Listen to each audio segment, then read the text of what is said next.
नमस्कार दोस्तों। गोदी मीडिया जब नरेंद्र मोदी की शान में कसीदे पढ़ती है तो गोदी मीडिया कहती है कि भाई नरेंद्र मोदी आज 2024 के बाद में जिस तरीके से वो 240 पर आ गए थे और उनका करंट, उनका तेवर थोड़ा जो डाउन महसूस हो रहा था, अब उससे भी ज्यादा चला गया है। हरियाणा की जीत के बाद, महाराष्ट्र की जीत के बाद, अब दिल्ली की जीत के बाद, यह सही बात भी है कि भाजपा ने हरियाणा, महाराष्ट्र और दिल्ली के अंदर एक ऐतिहासिक जीत जीतने का काम किया। जीत के पीछे क्या फैक्टर रहे, क्या वजह रही, अलग बात है। लेकिन क्या भाजपा की किसी सरकार पर खतरा मंडरा रहा है? सवाल बहुत बड़ा है। क्या भाजपा की कोई सरकार वाकई गिर सकती है? यह सवाल बहुत बड़ा है। और यह सवाल क्यों पूछा जा रहा है? एक तारीख देखिए, 10 फरवरी को, 5 दिन पहले भारतीय जनता पार्टी की तरफ से 2 लेटर जारी किए गए। एक हरियाणा में जारी हुआ और एक राजस्थान के अंदर जारी हुआ। दोनों कद्दावर नेताओं को लेटर भेजती है भाजपा। एक ही तकरीबन दोनों के अंदर भाषा लिखी हुई है। उस लेटर के अंदर, चाहे वो हरियाणा का लेटर आप पढ़िए, चाहे राजस्थान का लेटर पढ़िए, दोनों ही लेटर में कहा गया कि आपको जवाब देना है 3 दिन के अंदर। एक लेटर भेजा गया राजस्थान में किरोड़ीलाल मीणा को और दूसरा लेटर भेजा गया हरियाणा के अंदर अनिल विज को। इस लेटर का जवाब भी दे दिया गया दोनों नेताओं की तरफ से। अनिल विज ने भी जवाब दे दिया और किरोड़ीलाल मीणा, उन्होंने भी जवाब दे दिया। लेकिन जवाब किस तरीके से दिया गया, यह बहुत महत्वपूर्ण हो जाता है। और जवाब देने के बाद में उनका रवैया बताता है कि उन्होंने जवाब क्या लिख करके दिया होगा। जवाब अभी तक सार्वजनिक नहीं हुआ है, लेकिन जवाब बताता है कि कैसे जवाब दिया गया है। अनिल विज ने जब जवाब दिया, उसके बाद में प्रेस कॉन्फ्रेंस की। सबसे पहले तो जब वो लेटर उनको जारी हुआ तो दिल्ली एयरपोर्ट पर थे। बेंगलुरु के 3 दिन के दौरे के बाद में वो वापसी पहुंच रहे थे हरियाणा में, और दिल्ली एयरपोर्ट पर उन्होंने कहा कि आराम से, तसल्ली से इसका जवाब देंगे। अभी तो मैं घर जाऊंगा, नहाऊंगा, खाना खाऊंगा, फिर आराम से तसल्ली से इसका जवाब देंगे। यानी वहीं से अनिल विज के तेवर वो साफ थे। अनिल विज, उसके बाद में खबर आती है कि उन्होंने जवाब भेज दिया है, और उसके बाद में बाकायदा अनिल विज ने एक प्रेस कॉन्फ्रेंस की, और उस प्रेस कॉन्फ्रेंस के अंदर अनिल विज ने कहा कि मैंने जो जवाब भेजा है उसको फाड़ करके, 8 पन्नों की चिट्ठी है, उसको फाड़ करके मैंने ये रख लिया और अपने घर जाकर के जला दूंगा। बात यहां तक भी ठीक थी। लेकिन आज मैं आपको जो बड़ी खबर दिखाने और बताने की कोशिश कर रहा हूं, उस बात को जरा समझिए। किरोड़ीलाल मीणा ने भी जवाब दिया। किरोड़ीलाल मीणा ने जवाब देने के बाद पत्रकारों से कहा कि पहले चाय पीते हैं। किरोड़ीलाल मीणा वो चाय पर लेकर के जाते हैं पत्रकारों को। पत्रकार कहते हैं कि चलिए ठीक है, आपको चाय पिलाते हैं। किरोड़ीलाल मीणा ने पत्रकारों से चाय मांगी कि आपको आज चाय पिलानी है मुझे। सारे पत्रकार बाइट लेना चाहते थे। किरोड़ीलाल मीणा ने कहा कि पहले आप मुझे चाय पिलाइए और चाय पीने के बाद में मैं बाइट दूंगा। पत्रकारों ने उनको चाय पिलाई। चाय पिलाने के बाद में किरोड़ीलाल मीणा ने कहा कि मैंने अपना जवाब लिख करके भेज दिया है। तो किरोड़ीलाल मीणा से पूछा पत्रकारों ने कि क्या आपका फोन टेप हुआ था? क्या आपने सरकार के ऊपर फोन टेपिंग के जो आरोप लगाए थे, उन आरोपों पर आज भी आप कायम हैं? तो किरोड़ीलाल मीणा ने कहा कि मेरा तो सब कुछ टेप हो रहा है। अभी भी आप जो मेरी बात कर रहे हैं, आप मुझसे बात कर रहे हैं, वो भी तो टेप हो रहा है। टेप यानी रिकॉर्ड हो रहा है। तो यहीं से जो है वो किरोड़ीलाल मीणा के तेवर नजर आने लगे थे कि किरोड़ीलाल मीणा उस सरेंडर के अंदाज में बोल रहे हैं। किरोड़ीलाल मीणा ने जो चिट्ठी लिखी होगी, उस चिट्ठी में जो अंदर कंटेंट लिखा, भाषा लिखी या जो बातें लिखी, उसमें क्या लिखा होगा, अब उनका एक ट्वीट निकल करके सामने आया जिसमें बिल्कुल पूरी तरह से चीज साफ हो गई है। किरोड़ीलाल मीणा का यह ट्वीट आप देखिए। किरोड़ीलाल मीणा ने 13 फरवरी को, यानी कल के दिन, रात को 8:43 पर, परसों के दिन 8:43 पर 13 फरवरी को ट्वीट किया। ट्वीट करके कहा कि मैं जनता के सहयोग के लिए 3 बार समरावता गया, जेल में आंदोलनकारियों से भी मिला। अब आंदोलनकारी विधानसभा का घेराव करने वाले हैं।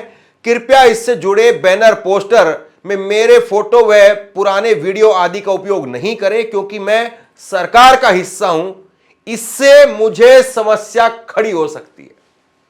जिनको कोई किस्सा नहीं पता है, ये समरावता का किस्सा क्या है, किरोड़ीलाल मीणा कौन है, क्या आंदोलन चल रहा है, क्यों घेराव हो रहा है, जिनको कुछ भी नहीं पता है, जिन दर्शकों को, वो भी आखिरी लाइन देख करके समझ जाएंगे कि किरोड़ीलाल मीणा सरेंडर कर चुके।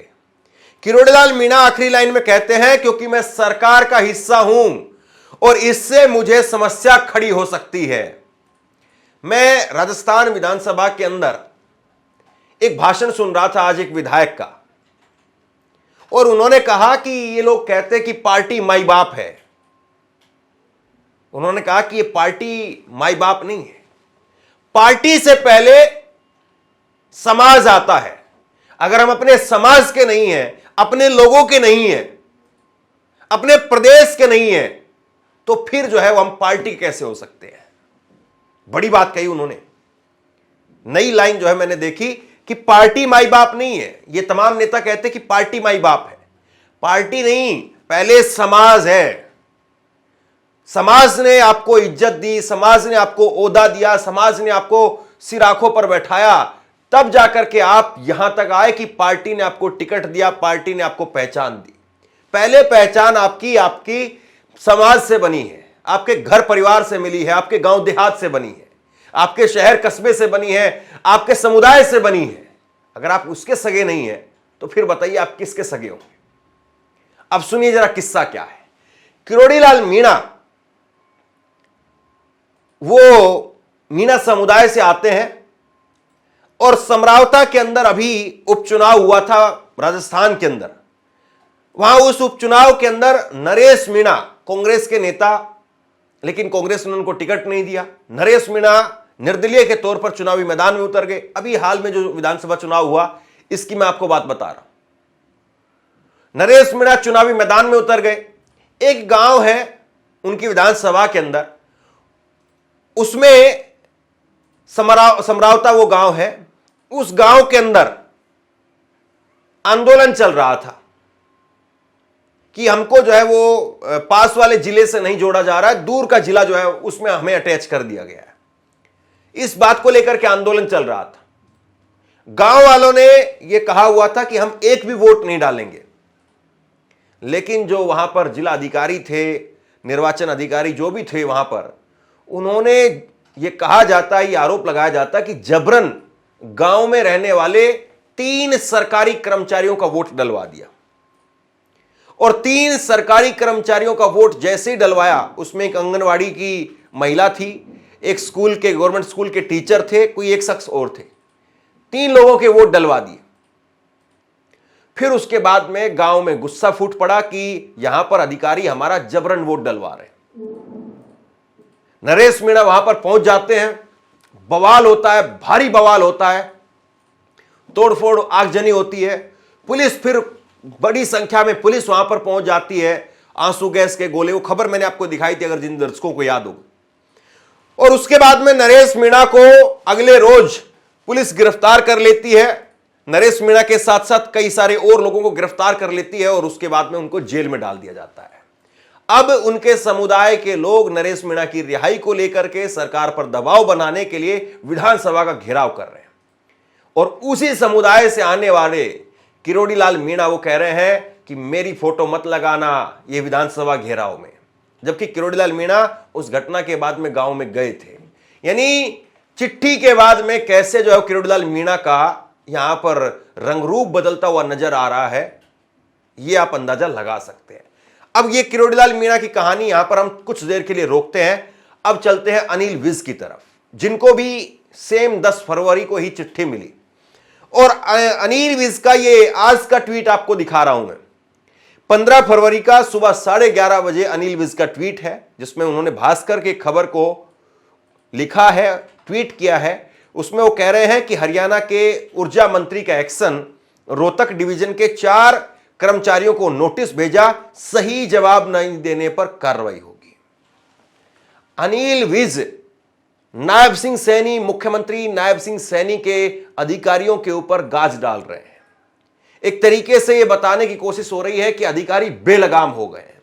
और यही बात उन्होंने कुछ दिन पहले प्रेस कॉन्फ्रेंस में कही थी कि मुख्यमंत्री किसी की सुनते नहीं है, उड़न खटोले में चलते हैं।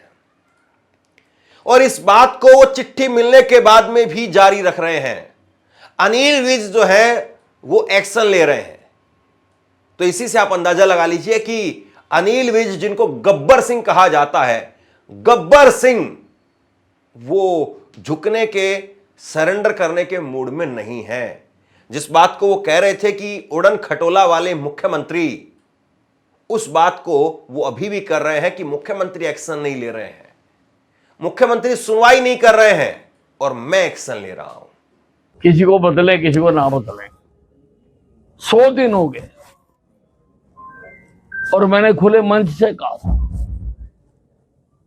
कि अधिकारियों ने मेरे चुनाव में मेरे खिलाफ काम किया। 100 दिन के बाद अब किसी को बदले ना बदले, अब कोई वो नहीं, महत्व नहीं है उस बात का। सरकार कहाँ क्या करती है, अब ये सरकार का वो है। अब सारे का तो मुझे नहीं मालूम क्या कर रहे। हाँ जी, नायब सिंह सैनी जी मुख्यमंत्री कहते हैं, अनिल विज तो हमारे सीनियर नेता है। नहीं तो मेरा सब कुछ छीन सकते हैं, मेरी सीनियरिटी तो नहीं छीन सकते। 7 बार का एमएलए हूँ, गब्बर तो गब्बर ही रहे। 7 बार का एमएलए हूँ। हाँ जी, मुख्यमंत्री ना बनने की मैंने कभी चाहा नहीं, कभी मांगा नहीं, कभी कहा नहीं और ना कभी कहूंगा। मंत्री पद छोड़ सकते हैं क्या? देखिए ऐसा है, मंत्री पद में मैंने किसी से कुछ ले तो रखा नहीं, कोठी मैंने नहीं ली, एक कार है, वो भी मेरे कार्यकर्ताओं ने कल दे दिया कि भी अगर कार छीनेंगे तो हम लेके दे देंगे। तो एमएलएशिप मेरी कोई छीन नहीं थी, वो मुझे लोगों ने बताया, तो मुझे तो कोई फर्क पड़ता नहीं। अनिल जी जिस तरह से छीनते होंगे छीन लें, कोई फर्क नहीं पड़ता। तो अनिल विज के ये तेवर भाजपा को परेशान करने वाले हैं। अब बड़ी बात एक इसमें समझने वाली ये है कि अनिल विज ने जिनको अपना जवाब भेजा है वो मोहनलाल बड़ोली हैं। मोहनलाल बड़ोली यानी हरियाणा भाजपा के अध्यक्ष।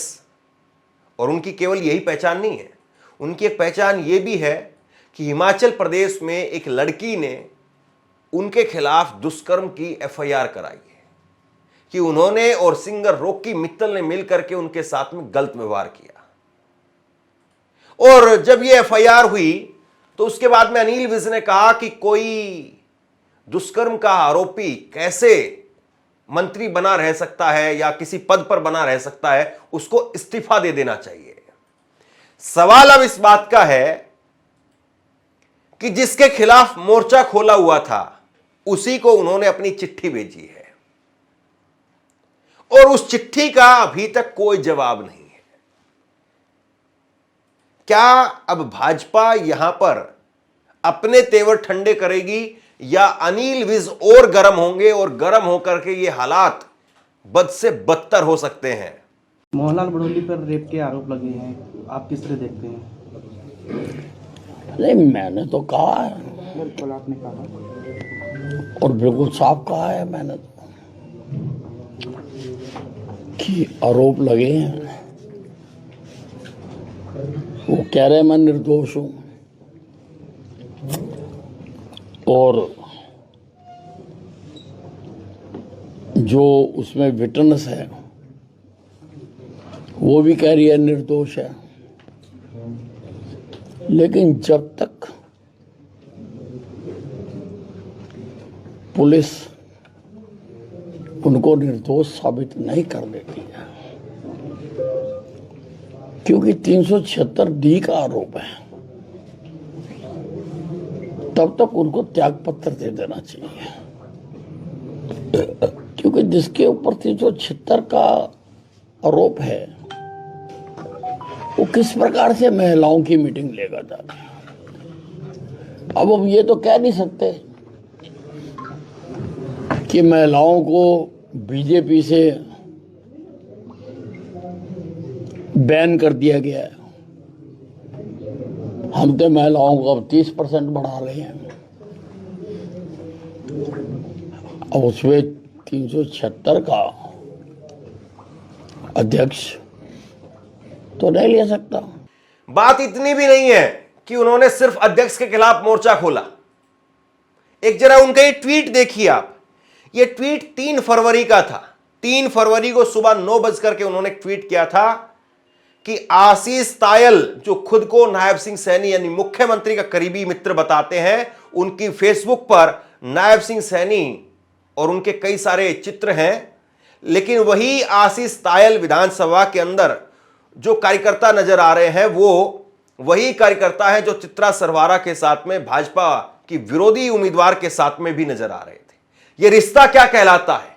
तायल आज भी नायब सिंह सैनी के परम मित्र बने हुए हैं, तो फिर प्रश्न उठता है कि भाजपा उम्मीदवार की मुखालफत किसने करवाई थी? और उन्होंने फिर एक वीडियो पोस्ट की। ये वीडियो आप जरा फुल स्क्रीन पर देखिए। गद्दार गद्दार गद्दार कहते हुए ये उन्होंने ट्वीट किया। ट्वीट करके बाकायदा इस बात को कहा कि नायब सिंह सैनी, संकेतों में इस बात को कहा कि नायब सिंह सैनी वो उनको चुनाव हरवाना चाहते थे। यहां से कहानी आपको समझ में आई। अब जरा रिजल्ट देखिए आप, जो सबसे जरूरी चीज है कि ठीक है कोई नाराज है, कोई खुश है, लेकिन क्या वाकई संभावनाएं इतनी भी है कि बात बन भी सकती है? क्योंकि नाराजगी तो बहुतों की होती है, लेकिन बात बिगाड़ने की स्थिति में भी वो है या नहीं है।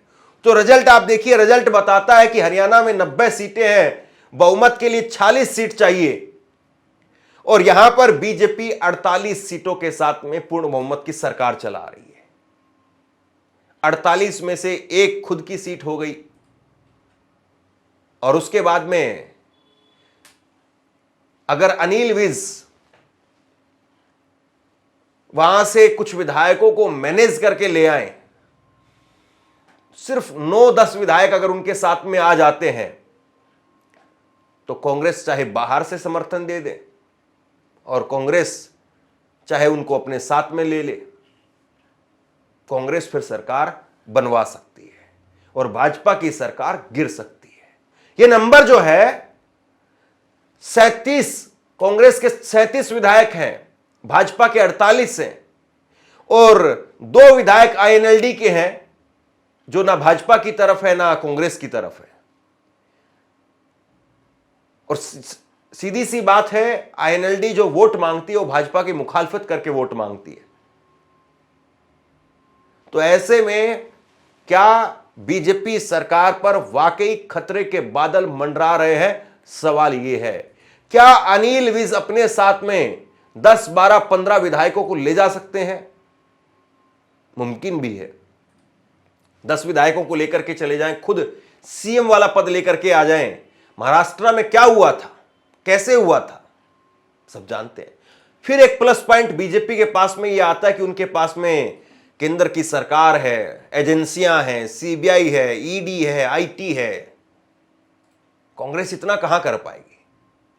लेकिन सत्ता में कई बार ऐसा होता है कि खेल बनाने की बजाय खेल बिगाड़ने में ज्यादा इंटरेस्ट होता है लोगों का। तो क्या अनिल विज अब वाकई भाजपा का खेल बिगाड़ेंगे? अनिल विज पर अभी तक भाजपा की तरफ से कोई जवाबी कार्रवाई सामने नहीं आ रही है, जबकि अनिल विज के तेवर लगातार तीखे होते जा रहे हैं। किरोड़ीलाल मीणा ने जरूर सरेंडर कर दिया, लेकिन अनिल विज अभी भी उन तेवरों के साथ में बरकरार हैं। तो इसका मतलब क्या समझा जाए? क्या भाजपा अब अनिल विज पर कार्रवाई कर पाएगी, या भाजपा खुद इस मुद्दे को ठंडे बस्ते में डालना चाहेगी, या अनिल विज 4 कदम आगे बढ़कर के खेल खराब करने के लिए पूरी तरह से तैयार है? और क्या वो फिर खेल बना पाएंगे? यह भी अपने आप में बड़ा सवाल है। आप क्या सोचते हैं? नीचे कमेंट बॉक्स में लिख करके जरूर बताइए। इस वीडियो को शेयर कीजिए और इसी तरह की तमाम खबरों के लिए ऑनलाइन न्यूज़ इंडिया को सब्सक्राइब कीजिए। आपका बहुत बहुत धन्यवाद।